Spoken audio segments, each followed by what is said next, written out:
Hi all, welcome to football arena. Marcos Senesi ബേൺമൗത്തിന് വേണ്ടി കളിക്കുന്ന അർജന്റീൻ പ്രതിരോധ നിര താരമാണ്. സെൻറ്റർ ബാക്ക് ആണ്. അദ്ദേഹത്തിൻ്റെ ബേൺമൗത്തുമായുള്ള കോൺട്രാക്റ്റ് ഈ സീസണോടുകൂടി പൂർത്തിയാവുകയാണ്. ഫ്രീ ഏജൻ്റായ താരത്തെ സ്വന്തമാക്കാൻ വേണ്ടി ഒരുപാട് ക്ലബ്ബുകൾ രംഗത്തുണ്ടായിരുന്നു. FC ബാഴ്സലോണ ഉൾപ്പെടെയുള്ള ക്ലബ്ബുകൾ സനസിക്ക് വേണ്ടി ശ്രമിച്ചിരുന്നു. പക്ഷേ ടോട്ടൻഹാം അദ്ദേഹത്തെ സ്വന്തമാക്കി കഴിഞ്ഞു എന്നാണ് നമുക്കിപ്പോൾ അറിയാൻ സാധിക്കുന്നത്. പ്രമുഖ മാധ്യമപ്രവർത്തകനായ സെസാർ ലൂയിസ് മെർലോയാണ് ഇക്കാര്യം സ്ഥിരീകരിച്ചിട്ടുള്ളത്. ടോട്ടൻഹാമിന് വേണ്ടിയാണ് അടുത്ത സീസണിൽ സനസി കളിക്കുക എന്നാണ് ഇദ്ദേഹം റിപ്പോർട്ട് ചെയ്തിട്ടുള്ളത്. ടോട്ടൻഹാം റെലഗേഷൻ ബാറ്റിൽ അതിജീവിച്ചിരുന്നു. അടുത്ത സീസണിലും അവർ പ്രീമിയർ ലീഗിൽ ഉണ്ടാകും. ഇതോടുകൂടിയാണ് സനസി ഒരു അന്തിമ തീരുമാനം എടുത്തത്. 4 വർഷത്തേക്കുള്ള ഒരു കോൺട്രാക്റ്റിലാണ് അദ്ദേഹം ഒപ്പുവെക്കുന്നത്.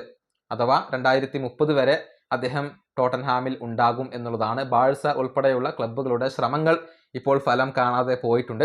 എന്നാൽ ഇത് പുതിയ ഒരു സാധ്യത തുറന്നിടുകയാണ് ചെയ്തിട്ടുള്ളത്.